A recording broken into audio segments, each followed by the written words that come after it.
On Monday evening, a group of more than 40 migrants, including children, converged outside a Real Value supermarket on Church Street, Georgetown, seeking assistance. When Alliance for Change AFC leader Nigel Hughes arrived on the scene, the migrants claimed that they had traveled to Georgetown at the invitation of President Irfan Ali after a meeting in Essequibo last week. Presenting Venezuelan identification cards, the group alleged they were promised help but were left stranded. Hughes and his team provided refreshments and began arranging accommodation for the group. However, Minister within the office of the Prime Minister, Kwame McCoy, arrived and engaged the migrants.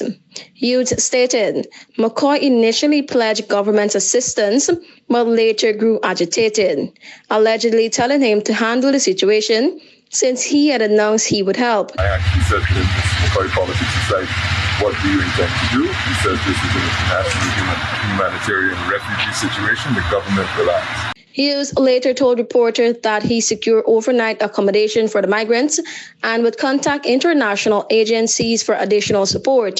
He described the situation as a quote-unquote national embarrassment and expressed hope that the government would take steps to address the issue, emphasizing that international refugees require a different standard of treatment. Have accommodation somewhere in Georgetown. Overnight, we're hoping to at least be able to raise funds to allow them to either go back to where they were at charity.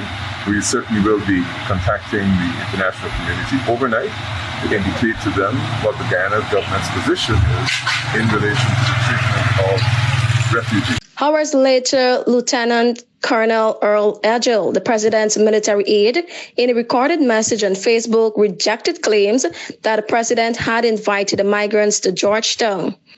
Edgell explained that during a presidential visit to Essequibo last Thursday, a group approached the president for assistance, but no such invitation was extended. At no time at all was the president or persons associated with the president invited anyone to Georgetown. Edgell also said on Friday migrants arrived at State House, where they were fed, given Pampers, and transported to Perica. It is appalling to now hear and see that the same set of individuals are in town making outlandish claims. I feel as though our assistance has been wasted and we are being targeted without cause. The incident highlights the growing challenges posed by the influx of Venezuelan migrants here. It is estimated that some 40,000 refugees are now living in the country. Many have settled in bordering communities, while others travel to urban centers like Georgetown and Perica in search of assistance or work. Tiana Cole reporting for the HGP Nightly News.